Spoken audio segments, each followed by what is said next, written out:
अस्सलाम वालेकुम, मैं हूं वैस मंगलवाला और आप देख रहे हैं वर्ल्ड वाइज। प्रोग्राम के आगाज में सबसे पहले नजर डालते हैं आज की टॉप स्टोरीज पर। सदर बनने के बाद डोनाल्ड ट्रंप की दौलत में शदीद इजाफा। एम्स्टरडैम में फलस्तीनियों और इजरायलियों में खूंरेज झड़पें।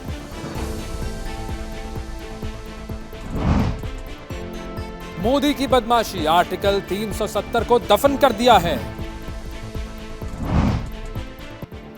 स्विट्जरलैंड में बुर्का पहनने पर पाबंदी। काजी फाइज ईसा के खिलाफ मुजाहरा करने वाले कानून की गिरफ्त में। और क्या ट्रंप बानी पीटीआई को रिहा करवाएगा?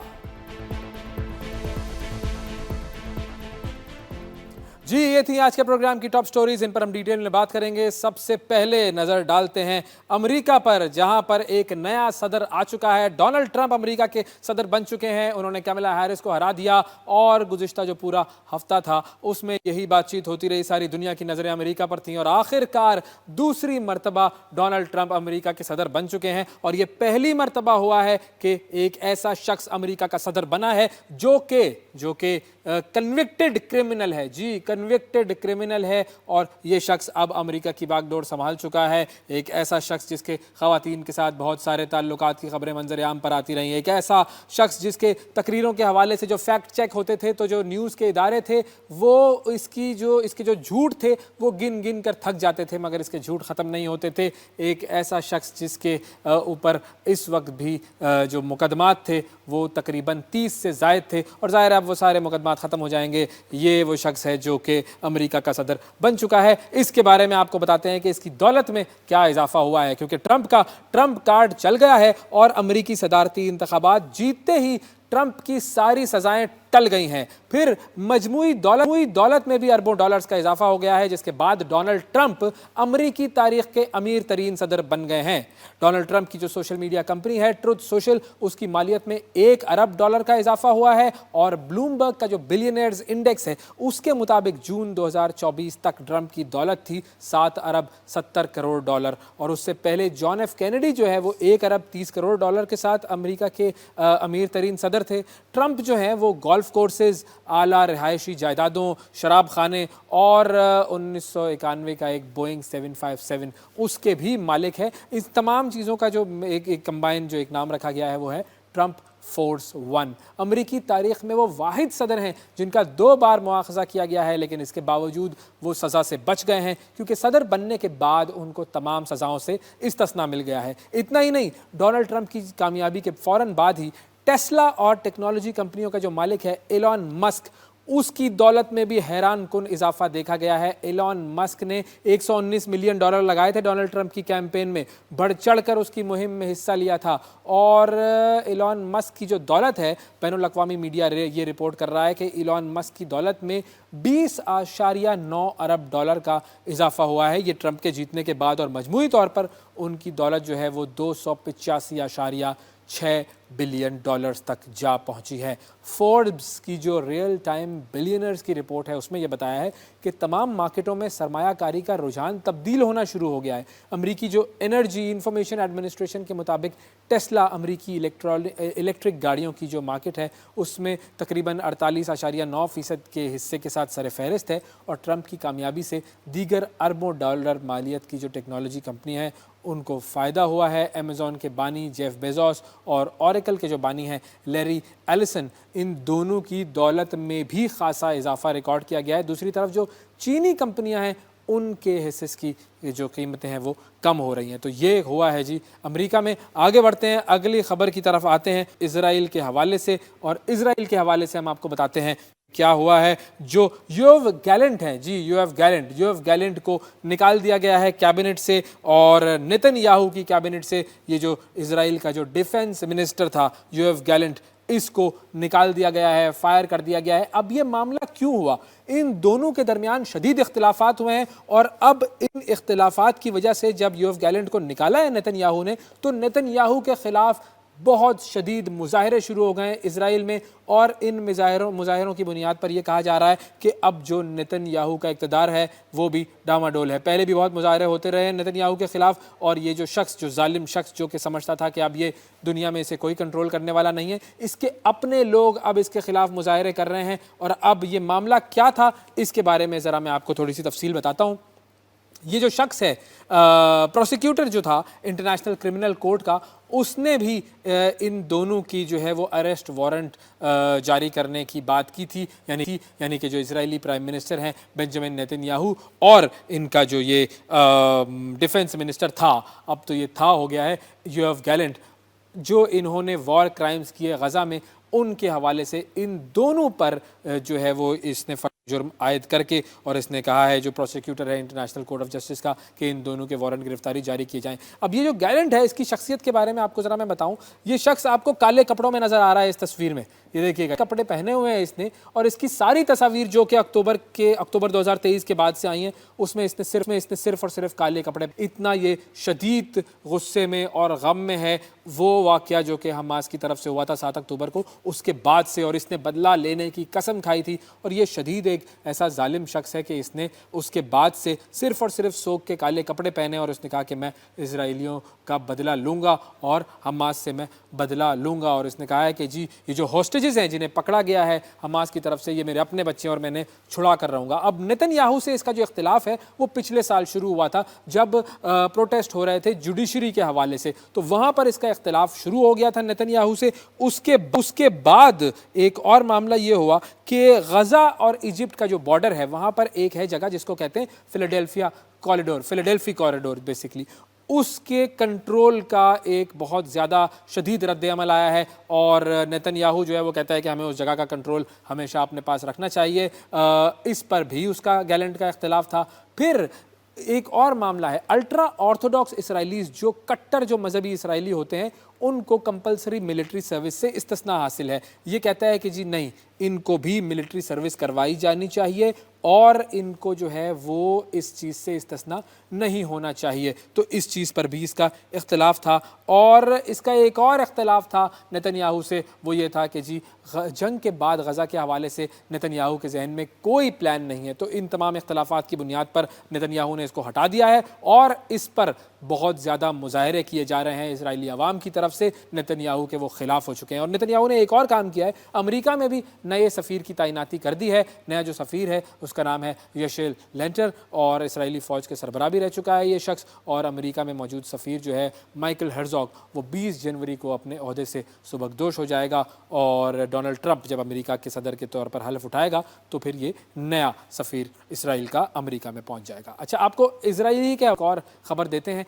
एम्स्टरडैम में होने वाला जो यूरोपिया लीग का एक मैच है, उसके दौरान इजरायली फ़ुटबॉल शायकीन और फ़लस्तीन के हामियों में शदीद तसादुम हुआ है। और इसराइली जो वजारत ख़ारजा है उसके मुताबिक हमले में 11 इसराइली ज़ख्मी हुए हैं। 2 इसराइली फ़ुटबॉल शायकीन ऐसे हैं कि जिनसे रब्ता नहीं हो पा रहा है। और इसराइल की जानिब से अपने शहरियों को एम्स्टरडैम से निकालने के लिए तैयारे भी भेज दिए गए हैं। उन्होंने कहा भाई हमारे लोगों को यहाँ से निकालो, वो इस वक्त ख़तरे में। अब मसला क्या है ये मैं आपको बताता हूँ। इसराइली जो वजारत ख़ारजा है उसने एम्स्टरडैम में मौजूद इसराइली शहरियों को फ़िलहाल तो ये कह दिया है कि आप अपने होटल्स तक ही महदूद रहें। ये हिदायत जारी कर दी गई हैं। और बेसिकली ये एक यूरोपा लीग का मैच था। नीदरलैंड का फुटबॉल जो क्लब है एजेक्स, और इजरायली फ़ुटबॉल क्लब है तेल अवीव क्लब है, उसकी टीम के दरमियान मैच के बाद जो फ़लस्तीनी हामी थे वो और इजरायली शायकीन जो थे उनके दरमियान ये पुरतशद्दुद झड़पें हुई हैं। हंगामा आराई बुनियादी तौर पर उस वक्त शुरू हुई कि जब एम्स्टरडैम में इजरायली फ़ुटबॉल शायकीन ने अरब मुखालिफ और गज़ा के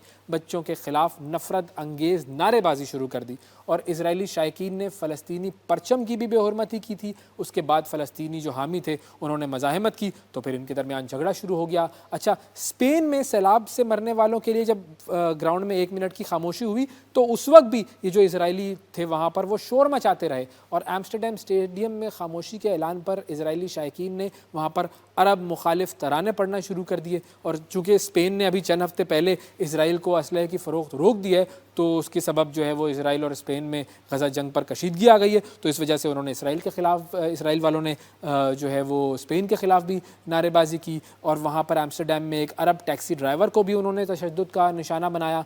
और ये जो मैच था उसका रिज़ल्ट भी वैसे इसी तरह का रहा था। नीदरलैंड का जो फुटबॉल क्लब था उसने इजरायली क्लब को 5-0 से शिकस्त दे दी थी। तो इस वक्त नीदरलैंड्स में हालात बड़े हैं और इन कशीदा हालात की बुनियाद पर इजराइल ने तैयारे भेज दिए हैं कि हमारे शहरियों को वहाँ से सेफली निकाला जाए। अब ज़रा बात करते हैं मकबूजा कश्मीर की। जी, मकबूजा कश्मीर जिसमें कुछ दिन पहले इलेक्शंस हुए थे और इलेक्शंस में वहाँ पर एक नई हुकूमत बनी थी। अब इस हुकूमत का जो पहला इजलास हुआ है उसी इजलास में हंगामा आराई हो गई है। और ये हंगामा आराई किस वजह से हुई, आर्टिकल 370 के हवाले से यहाँ पर गुफ्तगू हुई। बताते हैं आपको कि मामला क्या हुआ।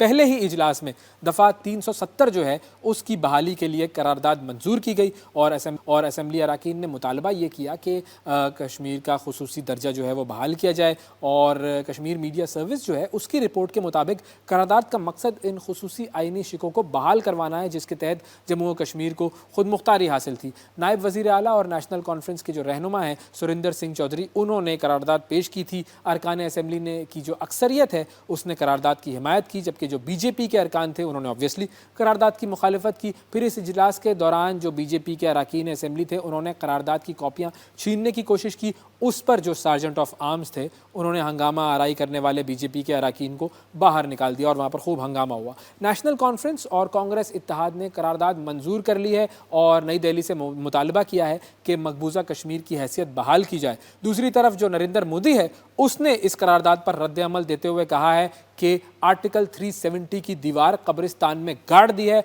और दुनिया की कोई ताकत 370 को दोबारा नहीं ला सकती। अगस्त 2019 में भारत ने ये जो काम किया था। अब ये आप ज़रा टोन देखें इंडिया की, ये टोन देखें ज़रा मोदी की, जिसने ये कहा है हमने इस मामले को कब्रिस्तान में गाड़ दिया है और अब दुनिया की कोई ताकत ऐसी नहीं है जो कि इस मामले को वापस कर सके, यानी आर्टिकल 370 को वापस ला सके। इस कदर जो एक एरोगेंस है उस शख्स के अंदर, इस कदर बदमाशी है उस शख्स के अंदर, और ये चीज़ हम उसकी टोन में भी देख रहे हैं, उसके जुमलों में भी देख रहे हैं। लेकिन ज़ाहिर है हर उरूज को ज़वाल है, इस वक्त वहाँ पर जो हरकतें वो कर रहा है तो नज़र आएगा उसको भी कि उसके साथ क्या होना है। बहरहाल इस वक्त हुआ यह है कि इंडिया जो है वो एक हिंदुत्व स्टेट बन चुका है और एक्सट्रीमिस्ट स्टेट बन चुका है। अच्छा, एक्सट्रीमिस्ट स्टेट की जो बात है तो हम आपको एक और ख़बर की तरफ लेकर जाते हैं और वो ख़बर है जी स्विट्ज़रलैंड से। जी, स्विट्ज़रलैंड की तरफ नज़र डालते हैं। स्विट्ज़रलैंड में बुर्का बैन हो चुका है, बुर्का बैन का कानून पास कर दिया गया है। वहाँ पर अब जो है वो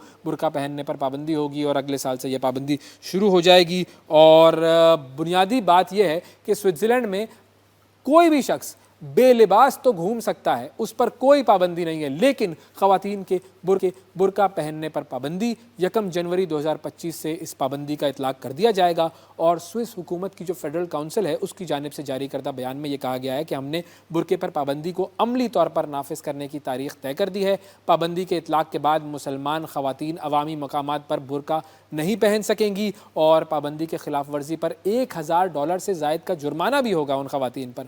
और हवाई जहाज़ और सफारत खानों में इस पाबंदी का इतलाक़ नहीं होगा। थैंक यू जी स्विट्ज़रलैंड वालों, आपने ये काम किया, वरना तो जो है वो इधर भी आप पाबंदी लगा लेते तो क्या कर लेते हम। अच्छा, इसके अलावा इबादत गाहों में मुसलमान जो ख़वातीन हैं वो नकाब कर सकेंगी और अगर सेहत की कोई ज़रूरत है, कोई सेफ्टी की कोई ज़रूरत है तो उसके पेश नज़र भी चेहरा छुपाने की इजाज़त होगी और तफरी और इश्तिहारात के लिए भी इसकी इजाज़त होगी। और स्विट्ज़रलैंड में ये बेसिकली सिर्फ़ और सिर्फ रिलीजियस मकासद के लिए आप पब्लिक में बुर्का नहीं पहन सकेंगे। 2021 में इसका फ़ैसला किया गया था, मुस्लिम तंजीमों ने इसकी काफ़ी मज़म्मत की थी, लेकिन अब ये कानून पास हो गया है और ये कानून जो है वो अब 2025 से ये बिल्कुल अब इम्प्लीमेंट हो जाएगा। अब आपको लेकर चलते हैं मुत्तहदा अरब अमारात की तरफ। और मुत्तहदा अरब अमारात में क्या हो रहा है, आर्टिफिशियल इंटेलिजेंस को किस तरीके से यूज़ किया जा रहा है बारिश के लिए। ये बड़ी एक इंटरेस्टिंग चीज़ हुई है। बारिशों के फ़रोग़ के लिए मुल्क भर में क्लाउड सीडिंग के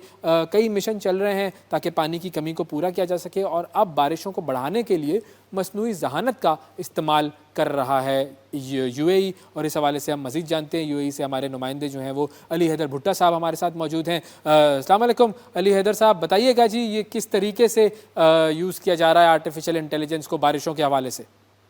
जी, सिचुएशन इस तरह से है कि मुत्तहिदा अरब अमारात जो है वो हमेशा से इस बात के लिए माना जाता है कि यहाँ पे जो जदीद तरीन टेक्नोलॉजी है उसका इस्तेमाल किया जाता है।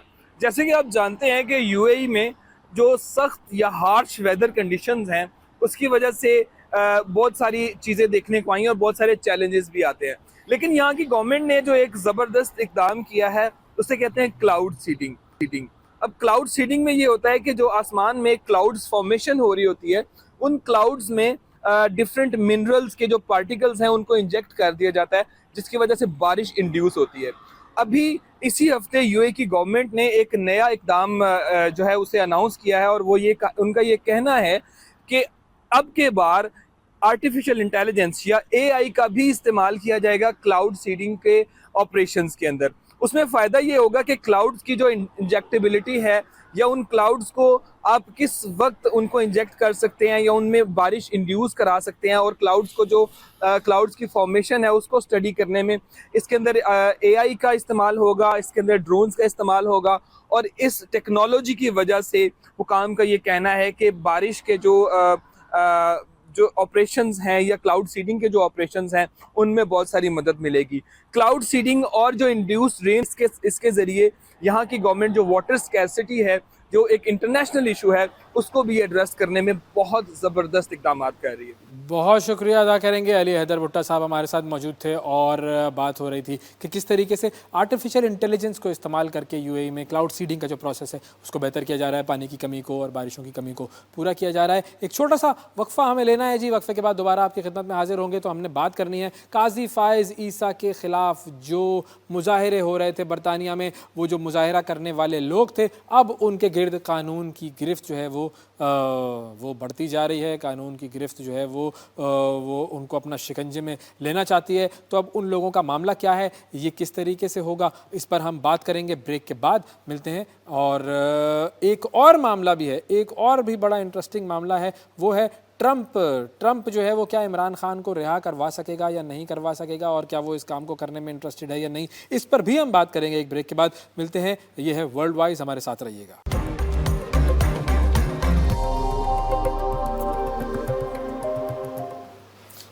वेलकम बैक जी। ब्रेक के बाद एक मरतबा फिर आपको वर्ल्ड वाइज में खुशामदीद कहते हैं और लंदन का रुख हम करेंगे जहां पर पाकिस्तान के साबिक चीफ जस्टिस जनाब काजी फायज़ ईसा साहब गए हुए थे। एक बहुत बड़ी तकरीब में शिरकत करनी थी उन्हें, और उन पर, उनकी गाड़ी पर जो मुजाहिरीन थे वो यूँ कहिए कि उन्होंने उनके सामने आकर मुजाहरा किया और गाड़ी को उन्होंने मुक्के मारे, गाड़ी के हवाले से आगे आके शोर मचाया। इस तरह के मामलात हुए और पाकिस्तानी हुकूमत ने इसके ऊपर सख्त रद्द अमल दिया। जनाब मोहसिन नकवी साहब ने कहा कि जी हम इन लोगों को, मुजाहिरीन को पकड़ेंगे और इन मुजाहिरीन के जो भी पासपोर्ट्स हैं और जो उनके नेशनल आईडी कार्ड्स हैं वो कैंसिल करेंगे और इस तरह की किसी भी चीज़ की इजाज़त नहीं दी जाएगी। अब ये मामला जो है वो अब कहाँ तक पहुँचा है, क्योंकि बरतानिया में इन लोगों के हवाले से जो तहकीकात हैं वो भी शुरू हो गई हैं और किस तरीके से उन लोगों को अब पकड़ा जाएगा, कैसे उन लोगों को ट्रैक किया जाएगा, कौन कौन लोग हैं जो कि इसमें मुलव्विस थे, वो किस तरीके से उनको पकड़ा जाएगा, ये सारा मामला है। ये सारा मामला हमने डिस्कस करना है इस सेगमेंट में। और हमारे साथ अजहर जावेद साहब मौजूद हैं जो कि सीनियर सहाफ़ी हैं, बरतानिया में होते हैं और इस मामले पर गहरी नज़र रख रहे हैं। उनसे हम बात करेंगे। अस्सलाम वालेकुम अजहर साहब। जी वालेकुम सलाम। अजहर साहब बहुत शुक्रिया सर, आपने प्रोग्राम के लिए वक्त निकाला। सबसे पहले ये बताइए मुझे कि ये जो मुजाहरा करने वाले लोग थे जिन्होंने काजी फायज़ ईसा साहब की जो गाड़ी थी उसके ऊपर यूँ कह लें कि मुजाहरा किया या हमला किया और मुक्के वगैरह बरसाए, गाड़ी को रोकने की कोशिश की, इन लोगों के हवाले से हुकूमत ने कहा था कि हम तहकीकात करेंगे, तो वो तहकीकात कहाँ तक पहुँची हैं? जी सूरत ये है कि कल ये है कि काजी फायज़ ईसा पर जो मुबैना हमला हुआ था उस दिन दो मुजाहरे हुए थे।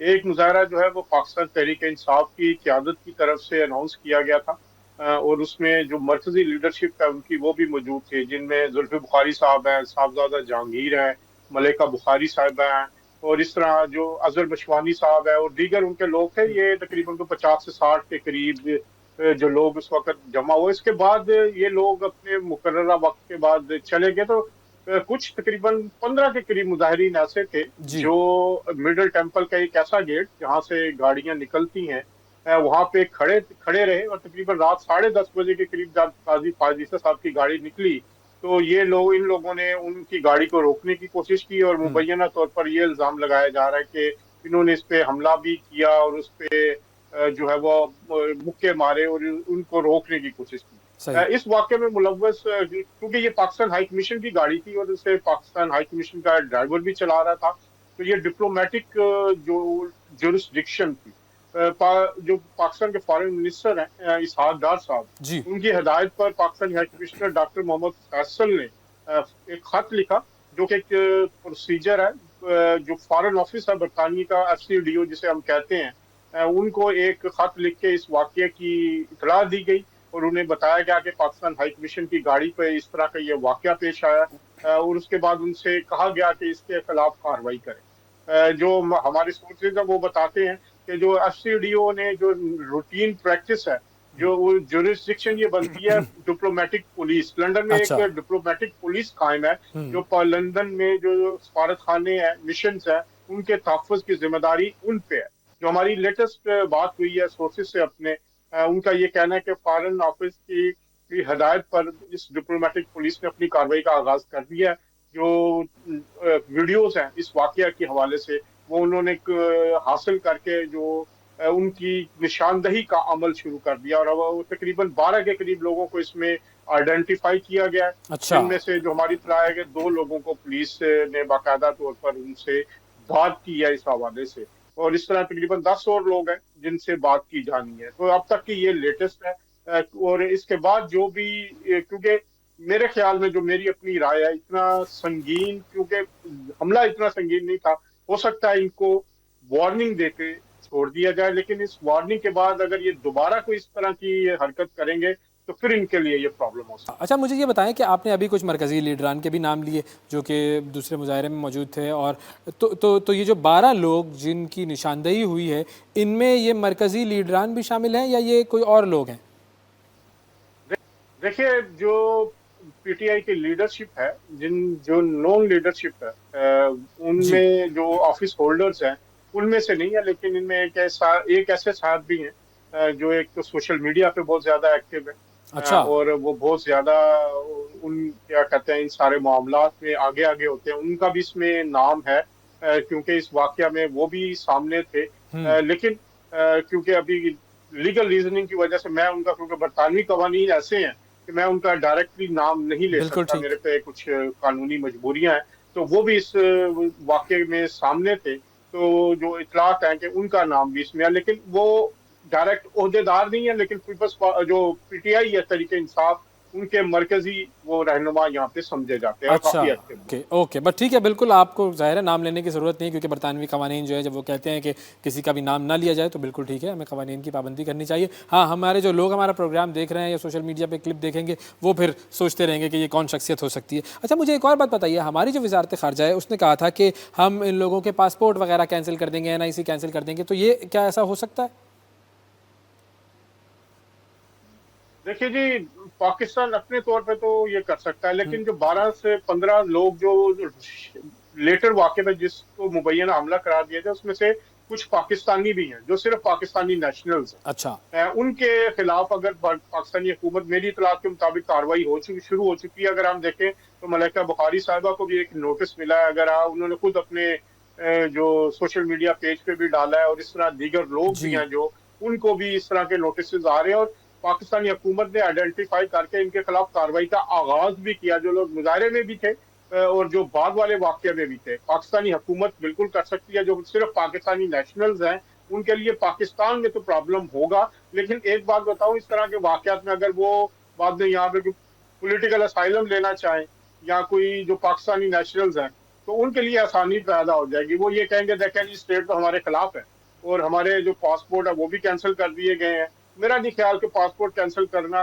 से कोई इधर जो शख्स मौजूद है उसको नुकसान होगा, बल्कि उल्टा फायदा ही होगा। लेकिन हमने अभी तक ये भी देखा है कि 2 लोग जो है उस वाकये में मुलव्वस, उनकी वीडियोस भी आ गई हैं जिसमें उन्होंने माफी भी मांगी है। तो बहरहाल पाकिस्तान में भी उनके खिलाफ कार्रवाई जो है वो की जा रही है। अब मुझे ये नहीं मालूम कि किस हद तक है, लेकिन हीट फील हो रही है सही। यहाँ पे जो सपोर्टर्स हैं जो तरीके इंसाफ के, और उनमें से 2 अफराद की माफी भी आप अगर वीडियोस देखें तो उससे लगता है कि उनके खिलाफ कुछ ना कुछ पाकिस्तान में कार्रवाई हुई है। और आखिरी चीज़ जो मैं आपसे पूछना चाहूँगा वो ये कि पाकिस्तान और बरतानिया के दरमियान ऐसा कोई मुआहदा नहीं है कि पाकिस्तान का अगर कोई मुजरिम या मुलजिम बरतानिया में हो तो बरतानिया उसको लीगली वापस भेजे, जब भी हमारे बहुत सारे लोग जो हैं वो बरतानिया जाके बस जाते हैं। तो अब अगर लोग ऐसे हैं जो कि पाकिस्तान के हवाले से जिन्होंने जुर्म किया है तो उनको वापस लाना किस तरह पॉसिबल होगा, किस तरह मुमकिन होगा? देखिए जी, जो प्रोसीजर ये है कि अगर कोई शख्स जो कि सिर्फ पाकिस्तानी नेशनल है, डुअल नेशनल ना हो, और उसको यहाँ किसी जुर्म में सजा हो जाती है, तो फिर तरीकाकार ये होता है कि वो सजा पूरी करने के बाद उसको डिपोर्ट किया जाता है। और उसके लिए मुश्किल हो जाता है कि उसको, अगर वो सिर्फ पाकिस्तानी नेशनल और उसे बरतानिया में कोई स्टेटस हासिल नहीं है, जैसे इंडेफिनेट लीव टू रिमेन है, इवन उस केस में भी अगर उसको सजा हो जाती है तो उसको शहरियत मिलना मुश्किल हो जाता है, बल्कि नामुमकिन सा अब कर दिया कि अगर कोई किसी कानूनी जुर्म में, किसी कानूनी मामले में जुर्म साबित होने के बाद से यहाँ पे अब शहरियत नहीं मिलती। अगर कोई शख्स इन वाक़या में मुलव्वस पाकिस्तानी शहरी हो और उसका जुर्म साबित हो जाए और उसे 1 साल या उससे ज्यादा की सजा हो जाए, अच्छा। तो फिर वो यहाँ पे शहरियत नहीं ले सकता। और दूसरा, अपनी सजा मुकम्मल वो बरतानिया में करेगा, लेकिन उसके बाद उसको डिपोर्ट कर दिया जाएगा। ओके। लेकिन उसके लिए एक लंबा प्रोसीजर है, और उस प्रोसीजर के बाद उसको पहले चार्ज किया जाना है। क्राउन प्रोसिक्यूशन सर्विस उसे चार्ज करता है, वो समझता है कि इसका जुर्म ऐसा है कि इसे सजा होती है, क्योंकि यहाँ फौरन पहले गिरफ्तारी नहीं होती, पहले सीपीएस के जरिए उसको चार्ज करेंगे, फिर उसका मुकदमा चलेगा, मुकदमे के बाद अगर उसको सजा हो जाती है तो फिर उसे डिपोर्ट किया जाए। हमने हालिया वाकया आपने देखा कि तशद्दुद में जो हुआ इंग्लैंड में, जो आपने याद होगा, जो यहाँ पे 3 बच्चियां जिनका जी जी कत्ल जी, हुआ, बिल्कुल उसके बिल्कुल। बाद यहाँ की कोर्ट ने बड़ी तेजी से इवन 7 दिन 8 दिन में भी सजाएं सुनाई थी। तो यहाँ की कोर्ट इस मामले से बड़ी सख्त है कि वो तशद्दुद का आंसर नहीं होना चाहिए, लेकिन पहले तशद्दुद साबित होना चाहिए। इस बिल्कुल वाकये में पहले तशद्दुद वाकई हुआ है। जी, बहुत शुक्रिया अदा करेंगे। अजहर जावेद साहब हमारे साथ मौजूद थे। नाजरीन, एक छोटा सा वक्फा हमें लेना है, वक्फे के बाद दोबारा मुलाकात करते हैं। ये वर्ल्ड वाइज, हमारे साथ रहिएगा। Welcome back to world wise. अब बात करते हैं अमेरिका की, और अमेरिका में हमने देखा कि सदारती इंतखाबात हुए। अमेरिका में डोनाल्ड ट्रंप अमेरिका के सदर बन चुके हैं, और हुआ ये है कि डोनाल्ड ट्रंप की कामयाबी के बाद अमेरिका में क्या तब्दीली आएगी, ये सवाल बहुत सारे लोगों के जहनों में गर्दिश कर रहा है। उसमें ज़ाहिर है वो लोग भी हैं जो कि अमेरिका में मुकीम हैं, और वो लोग भी हैं जो कि अमेरिका से बाहर मुकीम हैं, क्योंकि इस शख्स की जो पर्सनैलिटी है वो बड़ी अनऑर्थोडॉक्स और अनप्रिडिक्टेबल किस्म की है। ये उस पॉलिटिकल सिस्टम से ताल्लुक़ नहीं रखता जो कि नॉर्मली एक political system, established political system और उसके प्लेयर्स होते हैं। तो ये वो शख्स नहीं है। अब ये एक अनप्रिडिक्टेबल शख्स वहाँ पर आके बैठा है, वो क्या करेगा? अमरीकी सदारती इंतखाबात में डोनाल्ड ट्रंप की कामयाबी के बाद अब अमेरिका कैसा होगा, ये है वो सबसे बड़ा सवाल दुनिया भर में जो गर्दिश कर रहा है। डोनाल्ड ट्रंप जो है उसकी जीत ने अमरीकी और बैनुल-अक़वामी सियासी मंजरनामे में भी हलचल पैदा कर दी है। तो एक तो ये हलचल हो गई अमेरिका में और बैनुल-अक़वामी मंजरनामे में, लेकिन एक और हलचल है,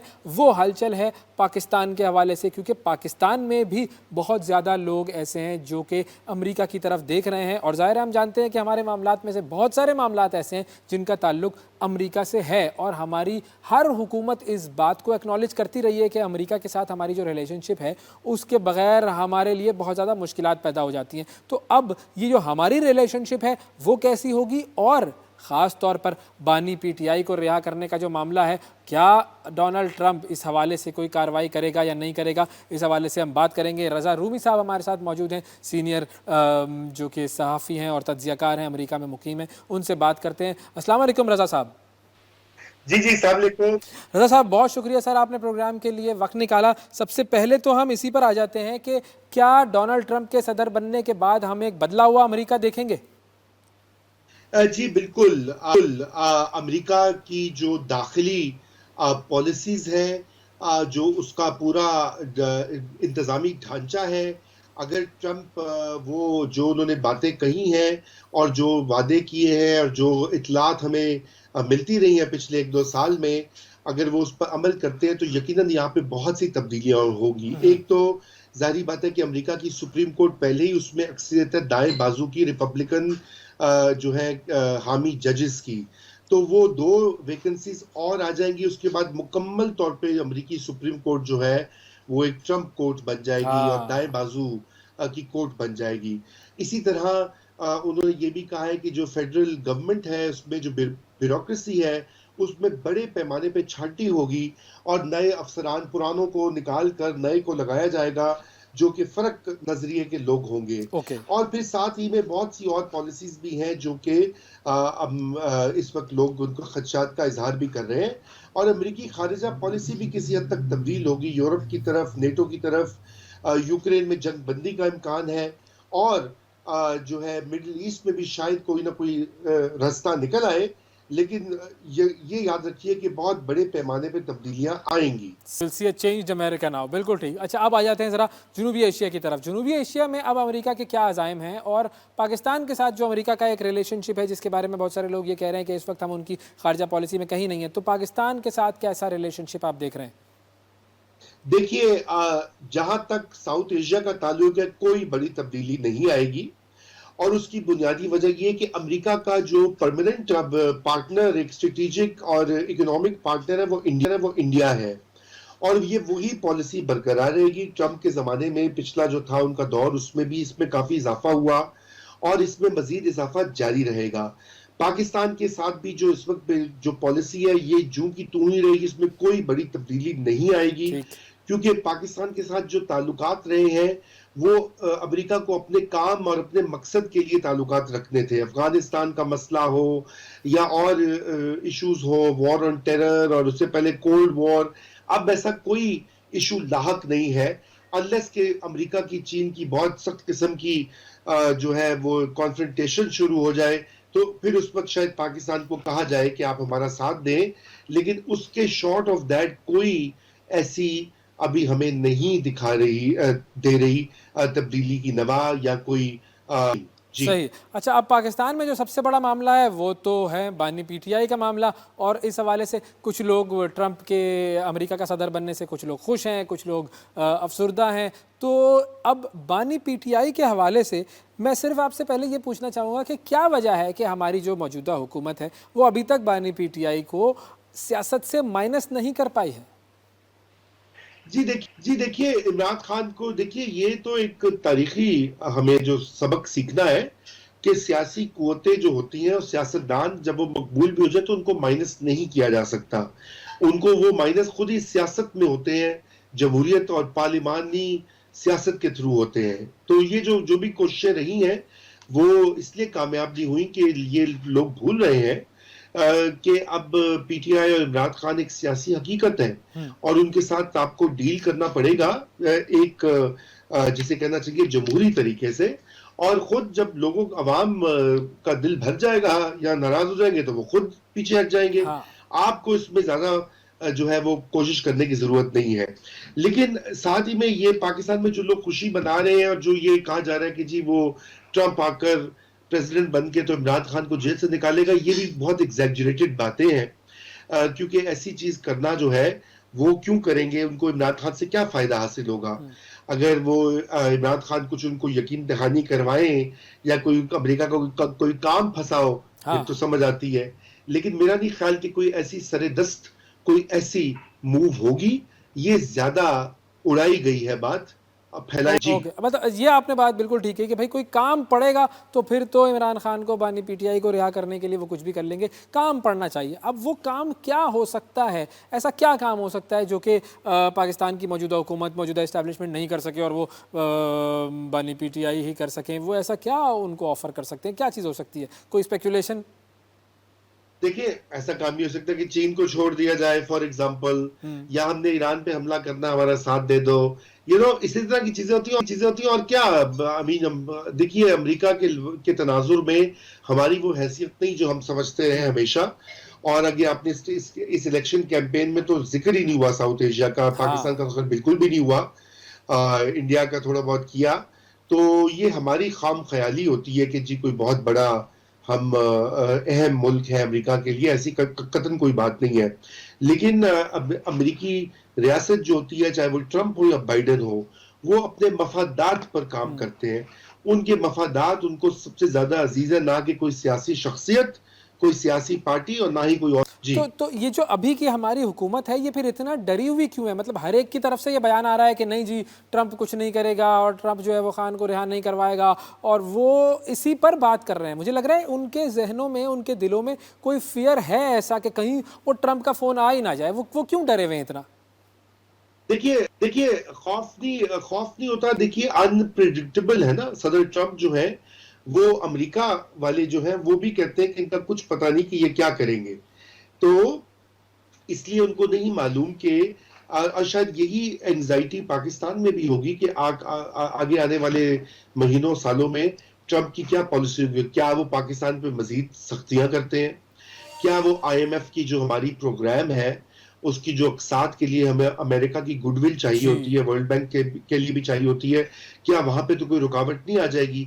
देखिए, ये बड़े सीरियस कंसर्न्स है, बिकॉज पाकिस्तान माशी तौर पर डिपेंडेंट है आईएमएफ के ऊपर। तो ये यकीनन एक बहुत बड़ा कंसर्न होगा। फिर आपको याद होगा एक बार ट्रंप साहब जो है वो बड़े गुस्से में आ गए थे, मेरे ख्याल से 2021 की या 20 की बात है। सुबह सुबह उठ के उन्होंने खूब सी जी ट्वीट्स जी, दागी 19 में। कि पाकिस्तान अनरिलायबल है, ये है, पूरा थ्रेड था ट्वीट्स का। लेकिन मेरे ख्याल से इसको ओवर प्ले नहीं करना चाहिए, इसको ओवर रीड नहीं करना चाहिए। बिल्कुल, ये ट्वीट किया था उन्होंने 2019 में नवंबर में, और फिर उसके बाद उस वक्त वज़ीर आज़म थे खान साहब, उन्होंने बड़ा जवाब भी दिया था उस ट्वीट का उनको, और पीटीआई के बानी ने बड़ा याद दिलाया था डोनाल्ड ट्रंप को कि पाकिस्तान ने क्या क्या किया है। तो वो तो बड़ा एक मशहूर थ्रेड है। बहरहाल आखिरी चीज़ मुझे ये समझ में नहीं आ रहा कि इस वक्त हर शख्स इसी हवाले से बात कर रहा है, ट्रंप और इमरान खान की बात कर रहा है, और जो मतलब जो पीटीआई वाले हैं वो खुश इस बात पर हैं कि देखो वहाँ पर जो है वो आ गया है बंदा और अब तो हमारे जो लीडर हैं वो रिहा हो जाएंगे। अच्छा, जो साजिशी हैं या जो दूसरी तरफ वाले हैं वो ये कह रहे हैं देखो हमारे सिप्पे सलार आप गए हैं, एमबीएस से मुलाकात की है, उसमें भी ज़रूर कोई ना कोई मामला होगा। तो ये जो हमारे सिप्पे सलार साहब गए हैं, उन्होंने एमबीएस से मुलाकात की है, इसमें तो कोई जिक्र नहीं है इस चीज़ का। देखिए, जो एमबीएस से उनकी मुलाकात हुई है अवैस, वो तो पाकिस्तान और सऊदी अरेबिया के मिसाली ताल्लुकात है। हमारा उनसे एक सिक्योरिटी का मायदा है जिसके तहत पाकिस्तानी फौज जो है वो सऊदी अरेबिया का दिफा करेगी। ये 1980s में ये जी बिल्कुल मायदा हुआ था। फिर अभी आपने देखा कि सऊदीज यहाँ पे इन्वेस्ट कर रहे हैं। यस, वो यहाँ पे आए हुए थे, अभी उनका बहुत बड़ा वफ्द आया था, उन्होंने बिल्कुल बहुत सारी यहाँ पे कमिटमेंट्स भी की हैं। और दीगर जो खिते में भी सूरत हाल है, ईरान के साथ, ईरान हमारे पड़ोस में, पाकिस्तान का कंसर्न है कि वो ज्यादा मामला एस्केलेट ना हो और किसी तरह से समझाया जाए अमेरिका और इसराइल को कि भाई आप ये इसको रोकें, क्योंकि उसका असर पाकिस्तान पे भी आएगा। तो बहुत से मामलात हैं जो आई एम श्योर डिस्कस हुए होंगे, यकीनन सिर्फ ट्रंप का मामला नहीं। बिल्कुल ठीक है, बहुत शुक्रिया अदा करेंगे। रज़ा रूमी साहब हमारे साथ मौजूद थे अमेरिका से, और बात हो रही थी ट्रंप की हुकूमत की और बानी पीटीआई के रिहाई के हवाले से। नाज़रीन, आज के प्रोग्राम में इतना ही। आपसे अगले प्रोग्राम में फिर मुलाकात करेंगे, उस वक्त तक के लिए इजाज़त दीजिए। अल्लाह हाफ़िज़।